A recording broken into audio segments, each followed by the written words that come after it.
Hello everyone. हमने पिछली class में देखा था कि बहुपद को हम लोग कैसे पहचानेंगे और दो चर में है कि एक चर में है उसे कैसे चेक करेंगे। सबसे पहले इसे हम चेक करते हैं। जो पहला एग्जांपल है इसकी जो पावर चेक करेंगे तो यहाँ पे पावर जो है 3/2 है। तो हमने बताया था आपको कि 3/2 नहीं होना चाहिए, ये आपका एक जो है नॉन नेगेटिव इंटीजर होना चाहिए या आपका ये कह सकते हैं होल नंबर होना चाहिए, जिसे हिंदी में पूर्ण संख्या कहते हैं। नॉन नेगेटिव इंटीजर मतलब आपका हो जाएगा ऋणोत्तर पूर्णांक। चलिए, बाकी चीज़ तो यहाँ पे इसकी पावर 1 है, इसकी पावर 0 है, तो इसलिए यहाँ पे ये बहुपद नहीं होगा। इसको चेक करते हैं कि बहुपद है कि नहीं। और यहाँ देखें तो इसकी पावर 1 इसकी पावर 1 है, यहाँ पे भी x² है, तो यहाँ पे कह सकते हैं ये बहुपद है। अब इसमें ध्यान रखना है कि एक चर में है कि दो चर में। तो यहाँ पे देखा जाए तो x है लेकिन साथ में y भी है, तो x और y है, इसलिए हमारा ये दो चर में बहुपद है। आगे देखते हैं कि पूर्णांकों का बहुपद कैसे होता है। जैसे मान लीजिए हमने लिखा p(x) 3x³ - 6x² + 10। यहाँ पे देखा जाए तो यहाँ पे जो 3 है -6 है और यहाँ पे 10 है, तो ये आपका पूर्णांकों का बहुपद है, जिसे आप इंटीजर भी कह सकते हैं।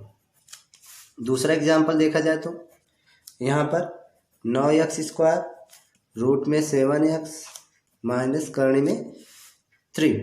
तो यहाँ पे देखा जाए तो वास्तविक संख्याओं का ये बहुपद है, जिसे आप रियल नंबर कह सकते हैं। वास्तविक संख्या से यहाँ देखा जाए तो यहाँ पे 9 रूट में 7 और रूट में 3। अगला जो होगा आपका परिमेय संख्याओं का बहुपद है, उसे हम कैसे लिख सकते हैं 3/x³ 5/4x² + 2x - 5/2। यहाँ पे जितना भी नंबर्स है यहाँ पे सब क्या है आपका रेशनल नंबर, इसलिए यहाँ पे परिमेय संख्या का बहुपद कह सकते हैं।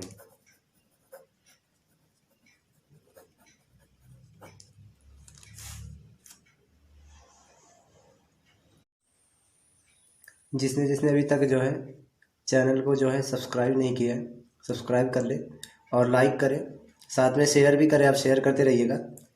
ध्यान रखिए, जब भी हम लोग गुणनखंड करेंगे तो आपको मानक रूप याद रखना है कि मानक रूप में कैसे मतलब आप लोग काम करेंगे।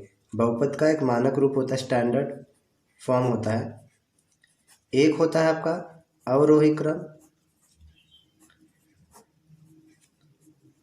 जिसे हम डिसेंडिंग ऑर्डर कहते हैं। ध्यान रखिएगा, जब भी हम लोग गुणनखंड करेंगे और सवाल लगाएंगे तो आपका एक चीज़ ध्यान रखिए, जैसे हमने ये सवाल लिखा है आपका,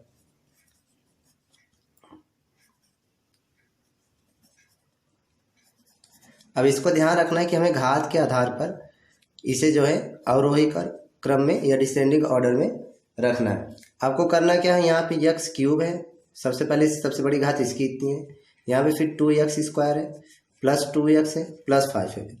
उसके बाद ही हमें अपना सवाल सॉल्व करेंगे। गुणनखंड करना हो गुणनखंड करेंगे, जिस हिसाब से सवाल रहेगा उस हिसाब से करेंगे। अगला जो क्रम है हमारा आरोही क्रम है, जिसे हम असेंडिंग ऑर्डर इंग्लिश में कहेंगे।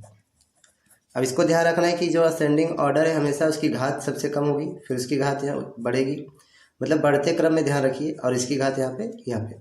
सवाल लगाते समय आपको इस चीज़ का ध्यान रखना है। जब भी हम लोग अभी गुणनखंड पढ़ेंगे आगे जो लगाएंगे सवाल, तो आपको बहुत से सवाल है कि आगे पीछे मिलेंगे, तो उसको इस तरह से करना है कि इसे जो या तो असेंडिंग ऑर्डर कर लीजिए, तो डिसेंडिंग ऑर्डर में अवरोही या आरोही क्रम में। यही बहुपद का स्टैंडर्ड फॉर्म है। अब इस बात को ध्यान रखिएगा।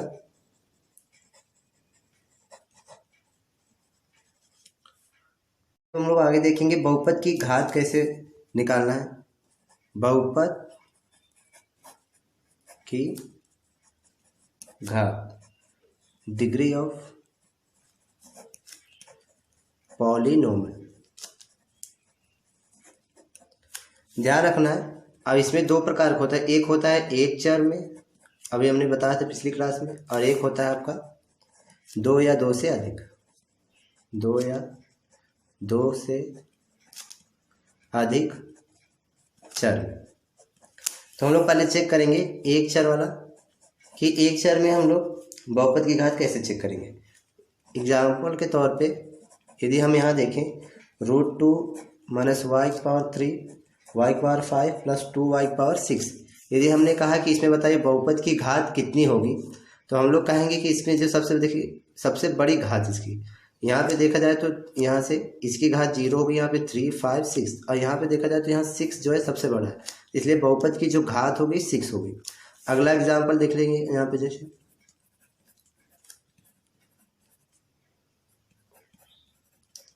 इसमें चेक किया जाए तो इसमें जो है 4 सबसे बड़ी घात। आपको इस बात का ध्यान रखना है कि ये एक चर में, इसमें यहाँ देखिए जो है y है यहाँ पे, और यहाँ पे x है, इस बात को आपको ध्यान रखना है।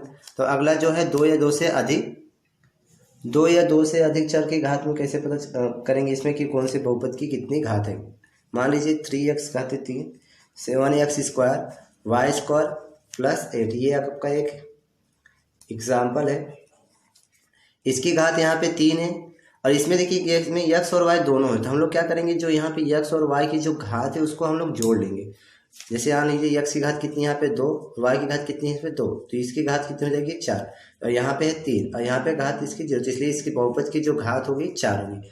आपको इस बात को ध्यान रखना है। चलो अगला सवाल जो है देखा जाए तो 4/3 plus 3/5x y 5x² y ½ x³ y², इसमें चेक करते हैं कि बहुपद की घात कितनी होगी। यहाँ देखा जाए तो इसकी घात यहाँ से 0 हो जाएगा, यहाँ पे x y है यहाँ पे x y आपका देख लीजिए, इसकी घात 1 और इसकी घात 1, यहाँ पे इसकी घात 2 हो जाएगी, इसकी घात 2 और इसकी घात 1, तो 2 और 1 यहाँ पे 3 हो जाएगा, इसकी घात यहाँ पे 3 है और इसकी घात यहाँ 2 है, तो 3 और 2 कितना हो जाएगा यहाँ से 5, तो सबसे ज़्यादा बड़ी घात इसकी कितनी है 5, तो यहाँ से हो जाएगा, कहेंगे कि बहुपद की घात जो है यहाँ पे 5 होगा। तो एक चर में और 2 चर में हमने देखा कि कैसे आपको चेक करना है कि बहुपद की घात, जब भी हमसे पूछे कि बहुपद की घात कैसे चेक करना है तो सबसे बड़ी घात को ही हम लोग बहुपद की घात कहेंगे। इस बात को आपको ध्यान। चलिए वीडियो को लाइक करते रहिएगा साथ में। अब हम लोग आगे देखेंगे जो है बहुपद का वर्गीकरण, बहुपदों का वर्गीकरण कैसे होगा उसमें चेक करेंगे हम लोग।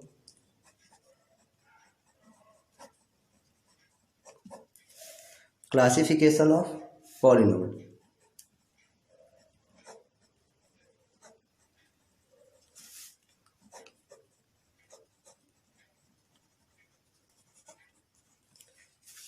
चलिए पहला आपका है पदों के आधार पर, दूसरा आपका है घात की संख्या के आधार पर।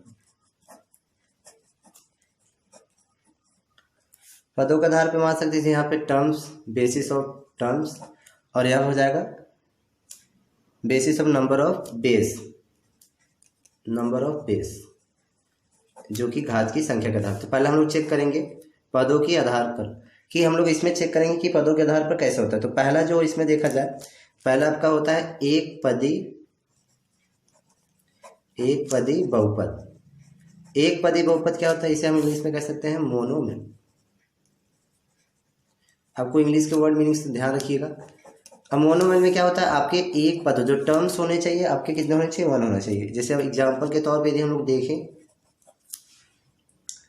यहाँ पे 5x है, 7 3x² minus 7x² 4² etcetera etc।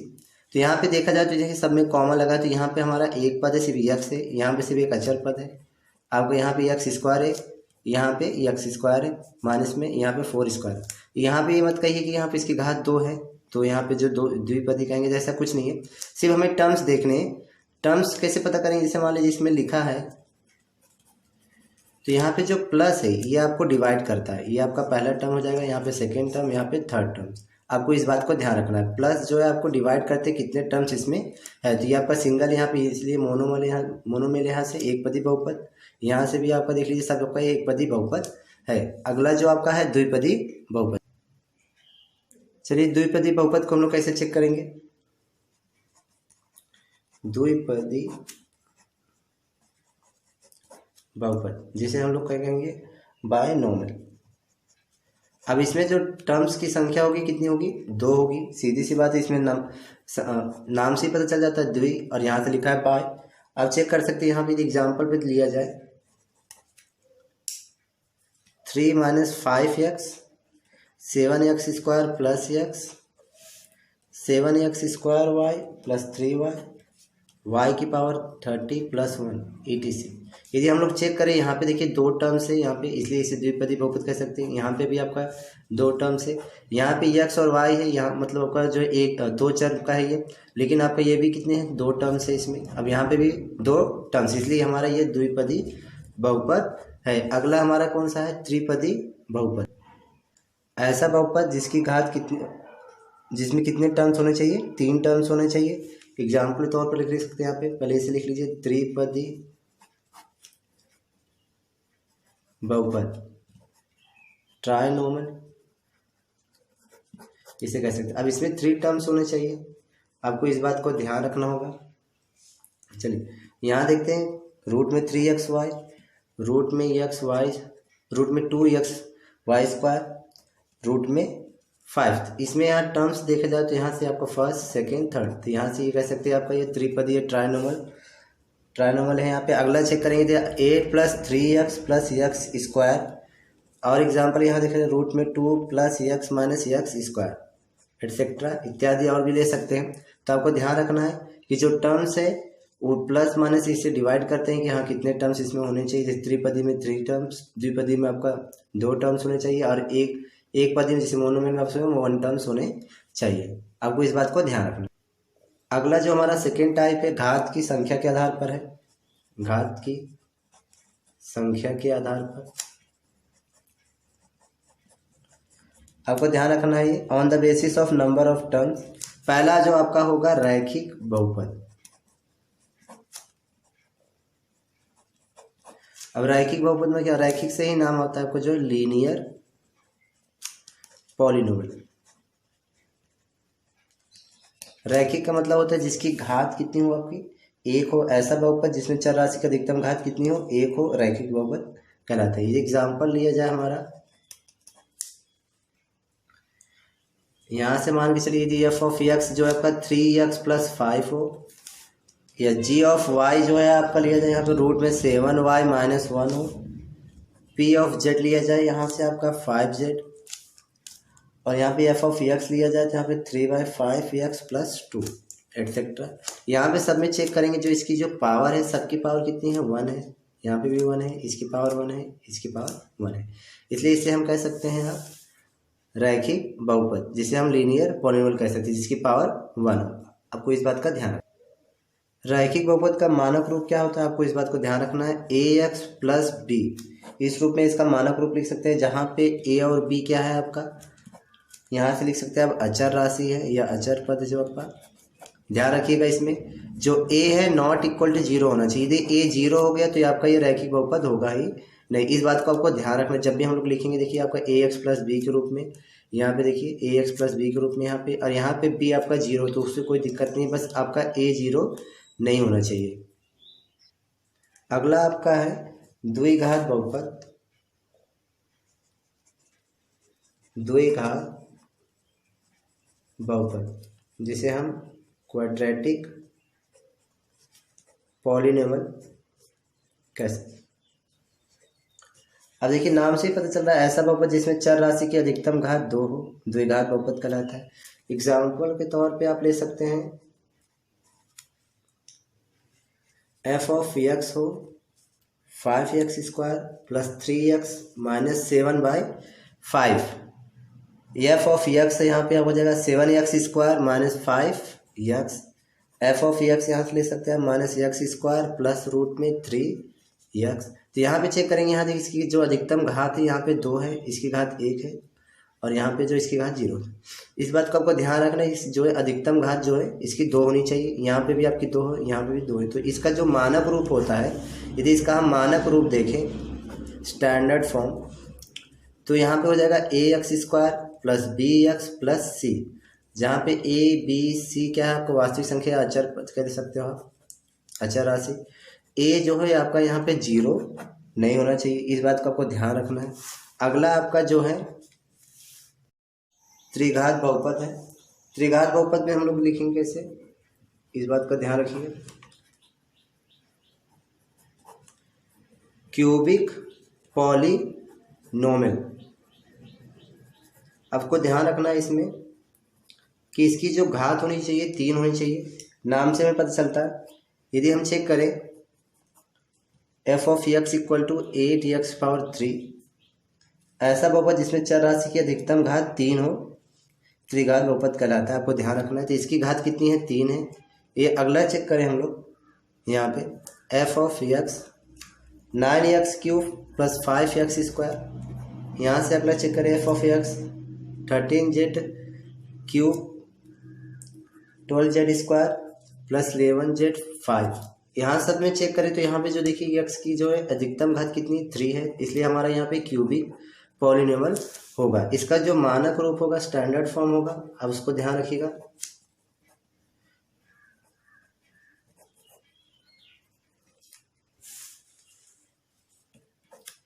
ax³ + bx² + cx + d।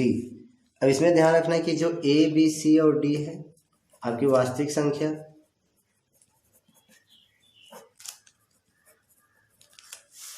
यहाँ पे a जो है आपका यहाँ पे 0 नहीं हो सकता। इसे 0 करेंगे तो जो है यहाँ पे त्रिघात बहुपद नहीं बनेगा। आपको इस बात का ध्यान रखना है।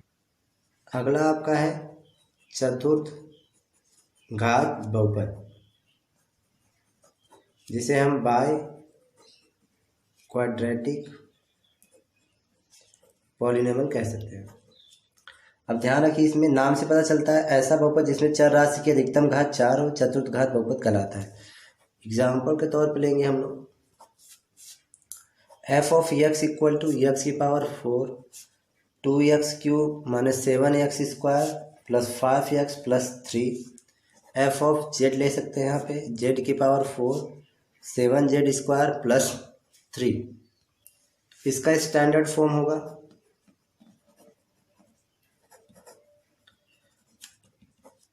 ax⁴ bx³ cx² dx + e, जहाँ पे a, b, c, d और e आपका क्या है सकते हैं यहाँ पे वास्तविक संख्या। आपको इस बात का ध्यान रखना है, यहाँ पे जो a है 0 नहीं होना चाहिए। हम लोग कुछ क्वेश्चन करेंगे, जो है सवाल करेंगे और चेक करेंगे कि कौन कौन सी चीज़ें हो। चलिए सवाल हम लोग चेक करते हैं। निम्नलिखित दिए गए बहुपदों के प्रकार को लिखें, वो भी घात के आधार पर लिखना। आपको देख रहे हैं कि कौन से घात के आधार पर कौन से बहुपद है। इसकी घात यदि हम चेक करें तो इसकी घात 2 है, तो इसे हम कह सकते हैं द्विघात बहुपद।